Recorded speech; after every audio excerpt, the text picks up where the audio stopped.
visual novel, essentially. Um, so recently there's been a new DLC, the Kingdom of Rizia DLC, this little kingdom down here on the map. So let's click on and show you what's new. So with this DLC, there is a new story because you have the first story, the story of Swordlin, and essentially you got to choose the path of your nation and how everything went down. So here we go. Here, I'm a couple turns in. Each story point is done by turns, like a strategy game. But the difference here is, compared to the first story, is that you have it's a lot more open-ended on how you run your country. So, the difference compared to Swordland's story is essentially you're a monarch, you're a king, so you don't have to worry about anyone challenging how exactly your country is run. Obviously, there are different factions. If you go in the overview, you have the different policies and situations that's going on in your country, such as connections, the royal council. These are the people that you will be mainly talking to. These are the main characters generally that you will be interacting with in your own country. And this is the House of Delegates. We are a semi-constitutional monarchy at the start of the game. Obviously, you can change it.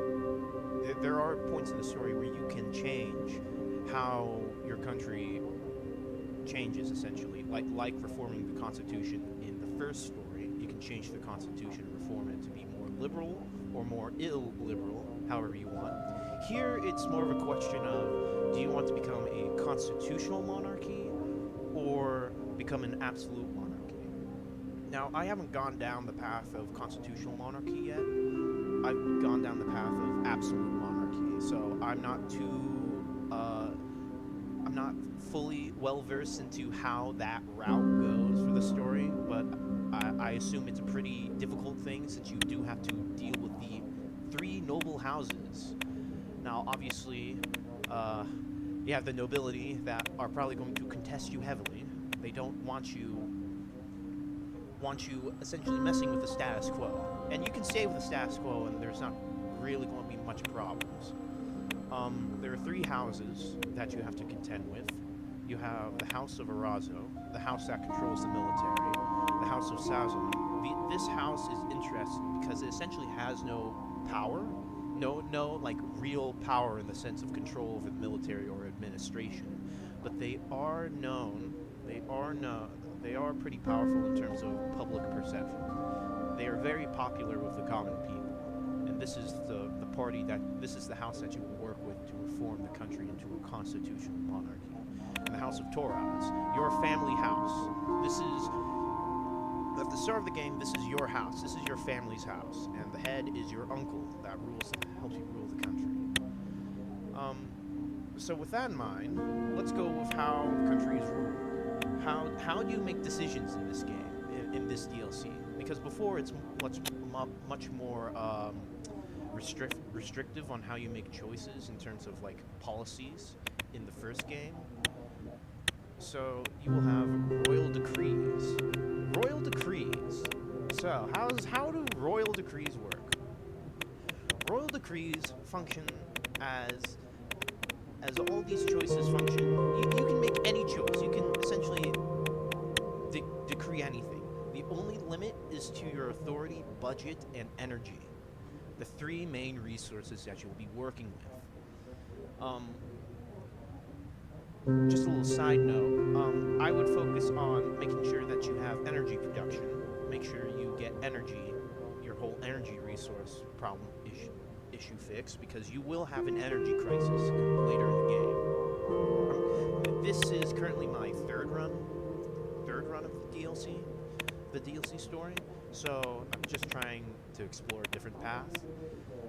And obviously, I did not focus on fixing my energy situation, so I can't exactly make any decrees, and I have no budget as well. All I have is authority. You'll need all three of these to make any choices. If you don't have any of it, you're kind of screwed. And you do want to make sure that you have a surplus. like actually having a surplus does matter in terms of like your political situation. Like if you don't have a good economy per se, like low production capacity, your country's going to suffer because of it. Rigid energy economy. You have no energy. So yes, there will be consequences if you actually don't have a surplus and you just spend it all. You will be screwed. Like your country will suffer. Like there will be consequences because of that. So we have that, and we also have the world map as well, which, yeah, regional national map. So this is the regional national map. This isn't as important as like looking at your country here, different overviews of all your cities and what you control and don't control. And obviously, when you do make a decree, such as this anti-narcotics decree, it's ruled by different terms. So it's not only just like it instantly happens. Some of them do instantly happen, like it's an instant thing, but others take a little bit of time to actually get done. So, for example, I did the anti-narcotics operations. So what does that mean? So essentially, I'm doing a drug war. I'm starting the drug war, and obviously, let's see, it would fall under order, and you have strong national border security, House Torres regional stability, persistent drug trade. Here we go. So at the start of the game, this will start getting to be really bad, and you can enact different decrees to fight against the drug war. Now, obviously, there is a decree where you can just literally circumnavigate the entire thing by essentially just legalizing drugs. You can do this. The fun thing about Suzerain is that you can take your nation to any place at all, and you can just literally legalize all drugs and have this crazy welfare state. You can remove the death penalty. I don't know why you would do that, but you can.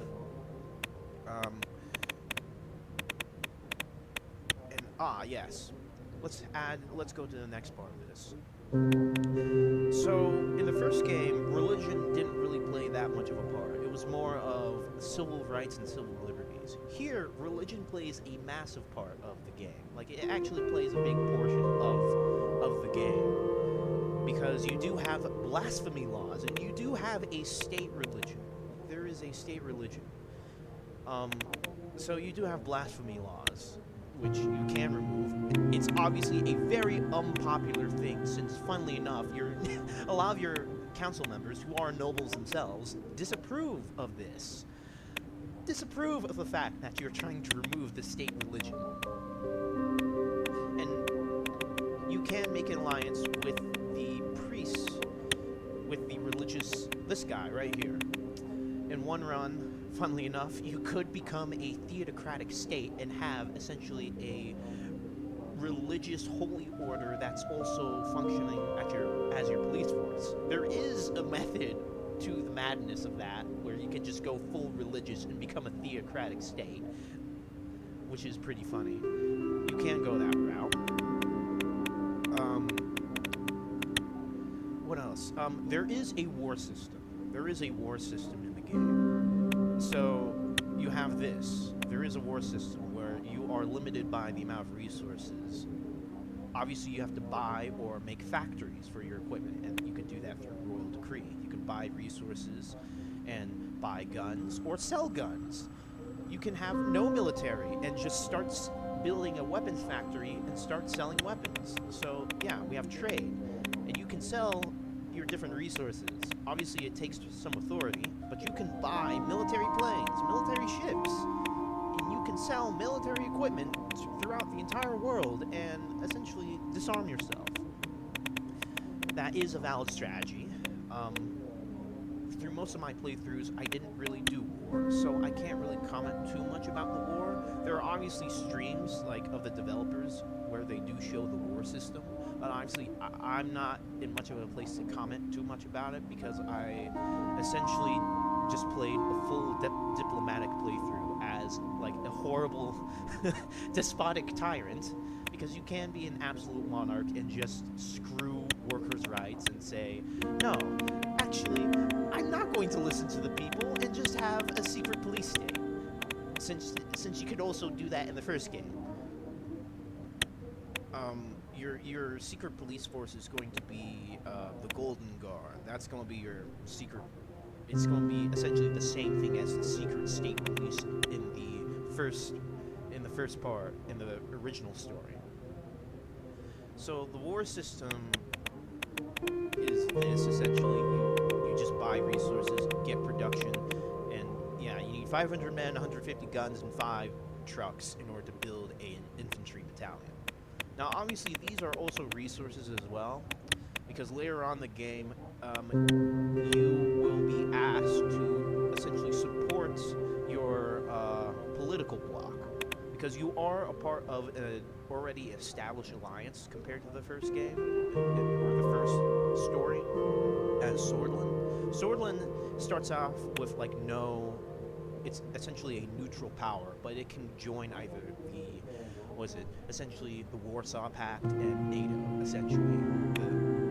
So if we go to the national map, we have the different political blocs, such as the Cortanian Security Pact, the Communists, and the Capitalist Arcasian Treaty Organization, the ATO. And the political pact that we're a part of is a more neutral one. It is Grace, the Guild of Royal Allies. We are Grace. And you will be asked from time to time to send troops and soldiers. You can obviously choose not to do this, but obviously that comes at a consequence, as does everything in this game.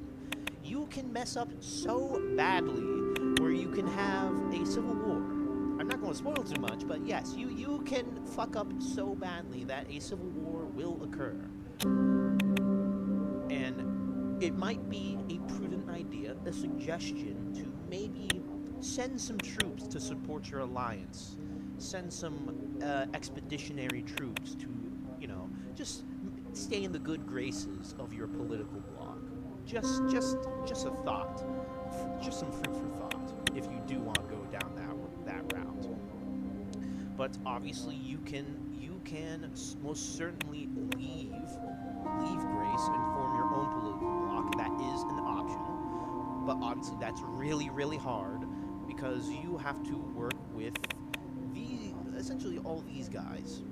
These are all your political neighbors, and there is a way where you can form a political pact with all these guys, and the Grand Duchy. A big part of the story is trying to reconquer your old land.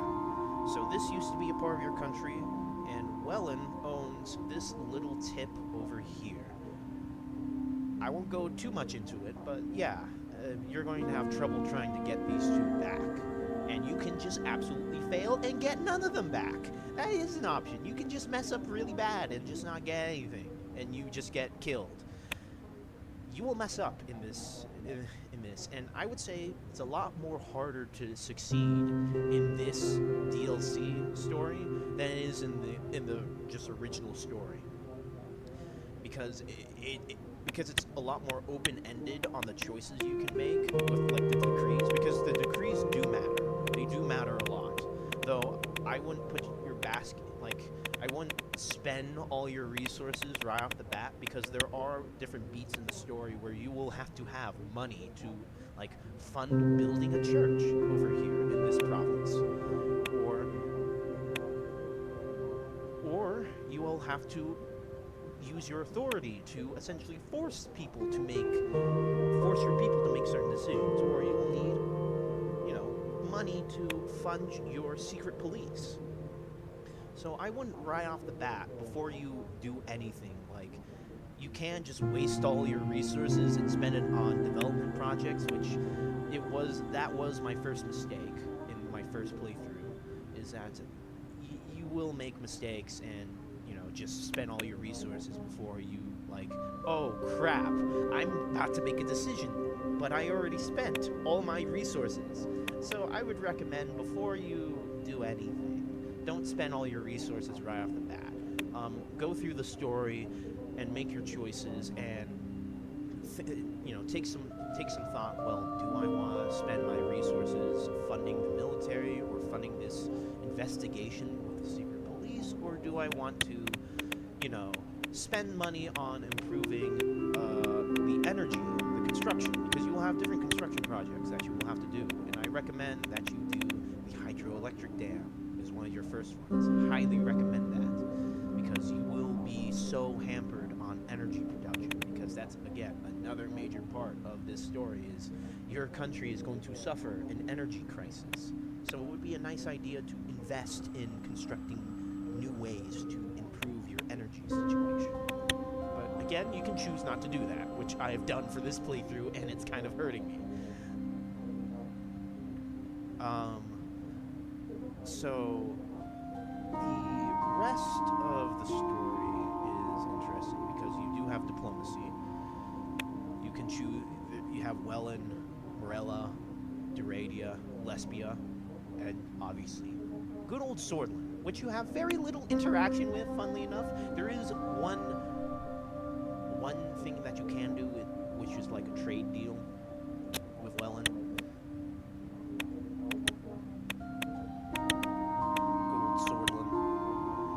Swordland, Rumburg. Actually, funnily enough, you are actually good friends with Rumburg. You are actually pretty close allies, and they are, as well as the head of your political bloc, Grace. And you can lean in heavily that she can support you. The Queen of Rumburg can support you in your political or diplomatic adventures, let's just say. So, essentially, compared to the first story, there's a lot of freedom, a lot of choices you can make without having to worry about being like, oh, I missed this or I missed that, with the different choices of how to manage your government. And obviously there's things that you can miss, like in the story itself, where it is locked off in that like specific branch of the story. But essentially, it's very open-ended on how you can rule and govern. You can, increase conscription, have a strong military, raise or lower the base income tax. And let's just do this for shits and giggles. Sign that. Increase the income tax by 20%. Obviously, this will have a consequence in next turn, where it's like, well, your people are a little bit angry because you increased the income tax, but you do have money. So by the next term, you will have budget and authority next turn. So again, there is a method to the madness in terms of strategy and the choices you should make, and taking account, well, I should save up some authority, some budget or energy to make this choice, to make this diplomatic play. So it's very wide open, and I think for $10 for this DLC, because that's how much the DLC costs, it's not too bad. It's honestly very good, and you can, obviously you're meant to replay this several times, and from there you can have a really interesting time just making different decisions. As I said before, you can become a complete asshole and just delve the entire kingdom into civil war, or you can reform into a constitutional monarchy and liberalize and improve the rights of your people. And another path, which is, I haven't gone down, but I assume you can go down the oxymoronic path of being a communist monarch, because you can work with the communists, funnily enough. Not too heavily, because you are obviously a king, and that has a lot of implications, but you can work with the communists a little bit to screw over Lesbia. Like, you can screw over this guy, because in the story you do have a bit of a troubled history with Lesbia, and the kingdom of Rizia and Lesbia are not exactly the bestest of friends. Same with the Grand Duchy of the Pales. These are your not exactly friends sort of nations that are near you. But you can improve the diplomatic situation between the two. Same with Welland, Duradia, and Morella. The funny thing with Duradia, and you can become a theocratic state, and essentially, you can also change the state religion, which is pretty funny. There is a decree where you can change the state religion, and obviously that has implications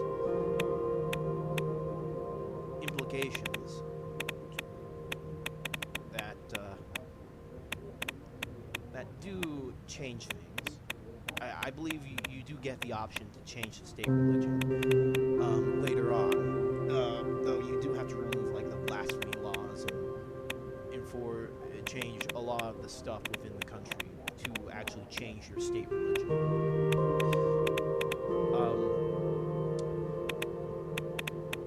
With that in mind, I would say thanks for watching. I don't really have much else to talk about without delving in too much into spoilers. But would I recommend this DLC for $10? Absolutely. I think it has a lot more content, and it builds up on just a lot of the important things that the first story of Swordland, like the first just base game, was really setting out to do, which is the different political choices that you can lead off of, and how your nation just basically goes off, and you can change the fate of your country to vastly different things. And this is essentially just an even more refined and more open way of playing, because you can, there are such vast choices. Like, I've never even gotten into war. I've never done war yet. That's just how many choices you can do. Like, you can just go full diplomacy and never go to war. And there is an actual war system. So, in the first game, you could go to war, but there was no war system. You couldn't control how your troops, fought. And here, you can actually change. Like, you can actually determine, like, how many soldiers you have. Like, you can have paratroopers, special, like, hand-picked elites from the houses, because the houses do help you. Like, if you do ally with the houses, they will help you. They will help you and make you and help you win the war, especially with House of Razo, which is this yellow province right here. They will help you if you do go down the war path. But in general, I highly recommend this DLC. If you're new and are interested, you can, like, right off the bat just go off and just play this DLC. If you're not interested in the main story, you can skip. If you are just only interested in playing this side of the story. So, and for old players like me who bought the game when it first came out, I think this is just a great improvement to what was just already established in the first story. This just provides just a lot more fun and a lot more choices that do really matter, and just fun. You can have two completely different playthroughs on just what happens. Anyways, I'm gonna go, and thank you for hearing the ramblings of this random guy on the internet. I'm gonna go close off and saying, I hope this helps you determine whether you want to, spend that $10 or not. Thank you for listening to a random guy ramble on the internet, and hopefully I've helped you a little bit about what's so important about this.